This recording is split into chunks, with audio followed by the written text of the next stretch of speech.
بھائیوں اور بہنوں، ہمارے دیش میں جو کسانوں کا آندولن چل رہا ہے اور جتنا اس میں اب جتنی طاقت اس میں آ گئی ہے، اس سے ایک امید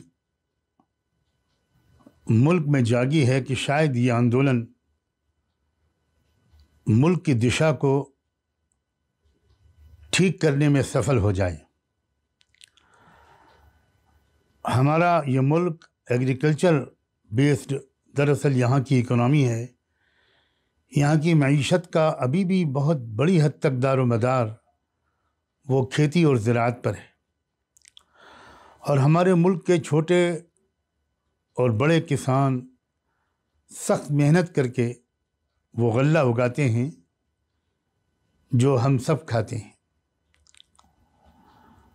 مگر افسوس یہ ہے کہ ہمارے ملک میں جو سرکار مسلط ہو گئی ہے،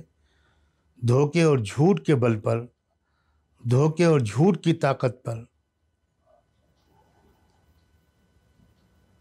الیکشن میں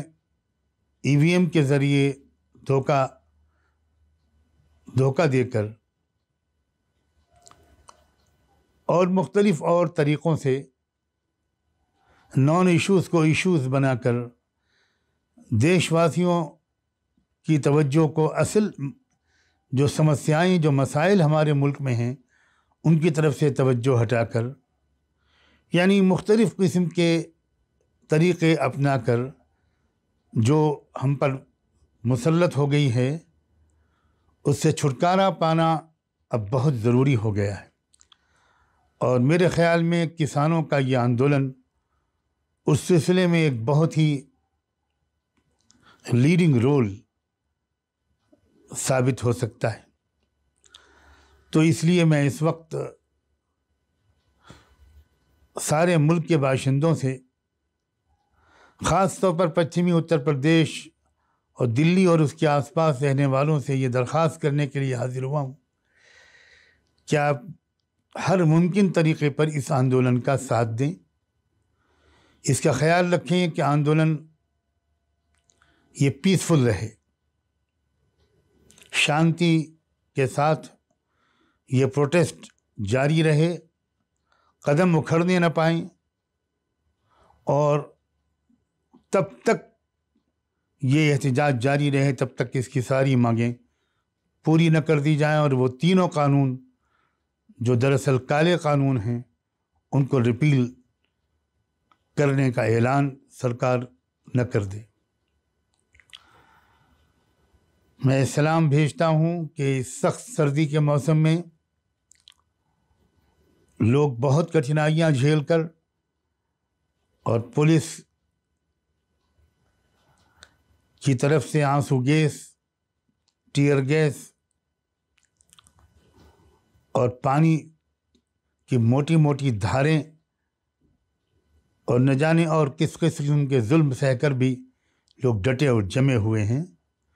دیش کو ایک بہت بڑی عوامی تحریک کی ضرورت ہے۔ میری دعا ہے کہ اب اس تحریک کا جو آغاز ہوا ہے یہ اس وقت تک تحریک جاری رہے جب تک کہ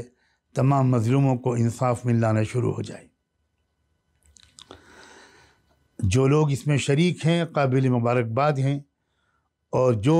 ان شریک ہونے والوں کا تعاون کر رہے ہیں، ان کو رہنے کا ٹھکانہ دے رہے ہیں، آرام کرنے کی جگہ دے رہے ہیں، ان کے لیے کھانے، چائے، ناشتے وغیرہ کا انتظام کر رہے ہیں، یہ سب لوگ دراصل ملک کے خیر خواہ ہیں، یہ محب وطن ہیں، اور یہ راشٹر پریم کا اور مانو پریم کا، انسانیت کی محبت کا ثبوت دے رہے ہیں۔ خدا آپ سب کی محنتوں، قربانیوں اور تعاون اور مدد کو قبول فرمائے اور کامیابی سے ہمکنار کرے۔ اسی موقع پر میں اپنے سکھ بھائیوں کو جو ہمارے ملک میں ہوں یا دنیا میں کہیں بھی ہوں، ان کو ایک بار پھر عظیم رہنما بابا گرو نانک کے 551ویں جنم دن کے موقع پر میں ان کو دلی مبارکباد دیتا ہوں، اور یہ امید کرتا ہوں کہ ہم لوگ اپنے مذہب کی اصل اسپرٹ کو سمجھیں گے اور پچھلے زمانے کی غلطیوں کو درست کریں گے جو کسی دوسرے کے بہکاوے میں، کسی تیسرے کے بہکاوے میں آ کر سکھوں اور مسلمانوں سے ہوئی تھی، اور ایک نئے دور کا ہم آغاز کریں گے جس میں انصاف کی قائم کرنے کی کوشش کے نام پر ہم سب پھر سے اکٹھا ہوں۔ آپ سب کو آج کے دن کی مبارکباد، اور ان دعاؤں کے ساتھ آپ کا یہ بھائی رخصت ہوتا ہے کہ ہمیں اپنے ان مذہبی رہنماؤں کی یاد سے روحانیت ملے، اخلاق اور محبت اور بہادری اور حوصلہ مندی کا پیغام ملے۔ آپ سب کا بہت بہت شکریہ۔